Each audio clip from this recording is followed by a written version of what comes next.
নিজের নামে বাজারে বিশুদ্ধ সরিষার তেল এটার একটা ব্র্যান্ড করতে চান?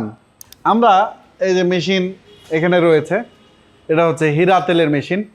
তো হীরা তেলের মেশিন বা যে কোনো মেশিন ক্রয় করাই শুধুমাত্র আপনার বাজারে যে আপনি বিশুদ্ধ সরিষার তেলের ব্র্যান্ড করতে চাচ্ছেন এটাই কিন্তু একমাত্র সমাধান না। মানে বলছি এটা হলেই যে সব হয়ে যায় তা কিন্তু না। তো যাই হোক, নিজের নামে যদি একটা স্বপ্ন দেখেন, সেই স্বপ্নটা দেখা অবশ্যই সবার উচিত আমি মনে করি। কারণ আপনি স্বপ্ন দেখবেন, সে অনুযায়ী কাজ করবেন, তারপরেই হবে। ঠিক নিজের নামে বিশুদ্ধ সরিষার তেলের ব্র্যান্ড যদি আসে তাহলে হবে কি, এটা একটা এক স্বাধীনতা। আপনার নামে ব্র্যান্ড, একটা বিশাল স্বাধীনতা পাবেন, অর্থের স্বাধীনতা পাবেন, অর্থনৈতিক একটা সচ্ছলতা পাবেন। পাশাপাশি এটা একটা উত্তরাধিকার হিসেবে রেখে গেলেন মানুষের জন্য। মানুষ বলতে যদি উপকার করেন তাহলে সেটা অনেক মানুষের জন্য থেকে গেল, আর একটা হচ্ছে আপনার পরিবার, আপনার সন্তান, এটার জন্য একটা উত্তরাধিকার থেকে গেল। কিন্তু আরও কি কি প্রস্তুতি থাকে একটা ব্র্যান্ড গড়ার জন্য, সে বিষয়ে আসলে বলার জন্য আসছি। তো প্রথম যে বিষয়টা দরকার, যেমন স্থানীয় বাজারে তেলের চাহিদা আছে কিনা। আপনি তো যেখানে মেশিন বসাবেন, যদি ব্র্যান্ড করতে চান, সের চাহিদা আছে কিনা। যদি চাহিদা না থাকে, চাহিদা তৈরি করা যায়, বিভিন্ন চ্যানেলে বিক্রি করা যায়। চ্যানেল বলতে শুধুমাত্র ফেসবুক, ইউটিউব এটা বলছি না, এছাড়াও চ্যানেল রয়েছে, যেমন লোকাল মার্কেটে একটা চ্যানেল, ডিলার সিস্টেম একটা চ্যানেল। তো কোন চ্যানেলে সেল করবেন এ ধরনের একটা বাজার প্রস্তুতি আছে কিনা এই বিষয়ে আপনার জানতে হবে, বুঝতে হবে।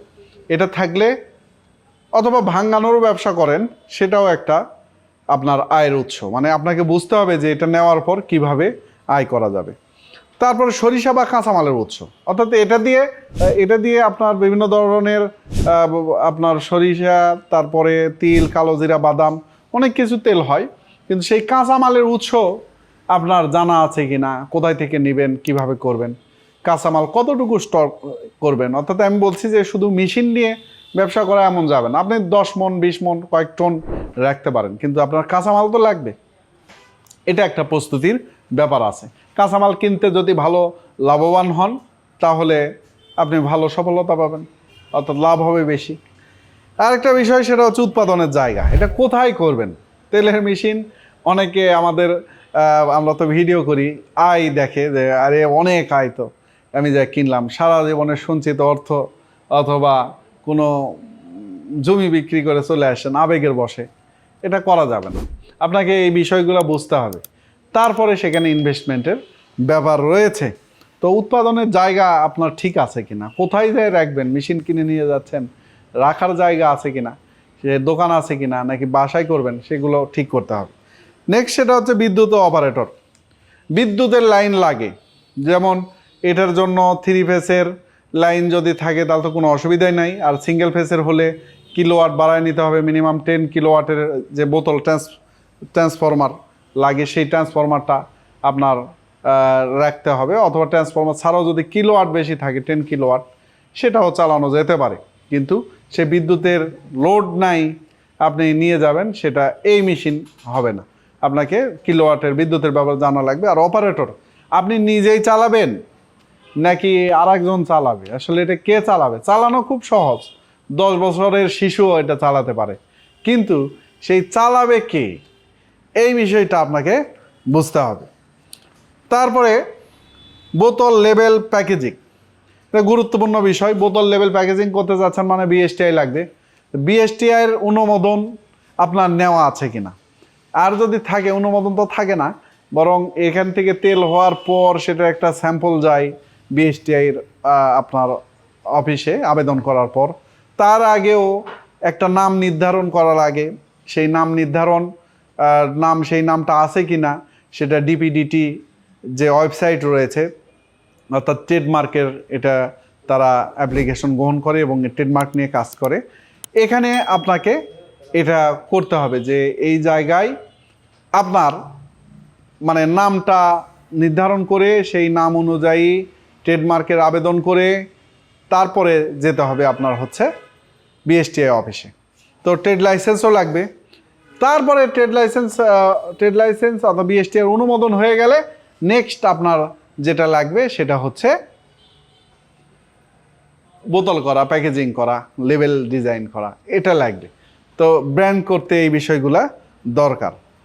এবার তাহলে আমরা জানলাম যে মেশিনের বাইরে যে সম্ভাব্য যে বিনিয়োগ রয়েছে সেখানে জায়গা প্রস্তুত অবশ্যই লাগবে, বিদ্যুৎ সংযোগ লাগবে, কাঁচামাল লাগবে, কিছু ওয়ার্কিং ক্যাপিটাল লাগবে, বোতল প্যাকেজিং লেবেলের জন্য লাগবে, অপারেটর লাগবে এবং ট্রান্সপোর্ট লাগবে।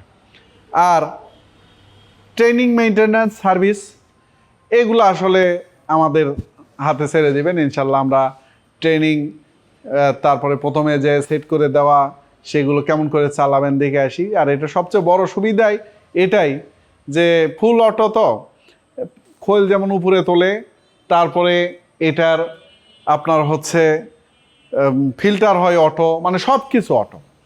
তো এই জন্য সরাসরি এখান থেকে সুইচ টিপে আপনি কাজ করতে পারবেন। 10-12 বছরের যদি একজন ছেলে হয় সেও এটা চালাতে পারবে, বাড়ির মহিলারাও চালাতে পারবে, খুব ইজি আলহামদুলিল্লাহ। তো আমি শুধু মেশিনের দাম বললে পুরা সত্য হবে না যে শুধু মেশিনের দাম এত আর ব্যবসা শুরু হয়ে যাবে ভাই, আসলে এটা পুরা সত্য নয়। এর পাশাপাশি একজন উদ্যোক্তাকে ব্যবসার পূর্ণ প্রস্তুতি যে বিষয়গুলো বললাম সেটা নিতে হবে।